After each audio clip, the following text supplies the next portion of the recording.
తగిలే రాళ్ళని పునాది చేసి ఎదగాలని, తరిమే వాళ్ళని హితులుగా తలచి ముందుకెళ్ళాలని,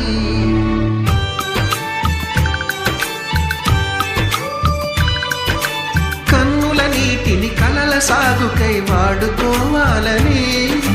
కాచే నిప్పుని ప్రమిదగా మలచి కాంతి పంచాలని, గుండెతో ధైర్యం చెప్పెను, చూపుతో మార్గం చెప్పెను, అడుగుతో గమ్యం చెప్పెను, నేనున్నానని నేనున్నానని, నీకేం కాదని,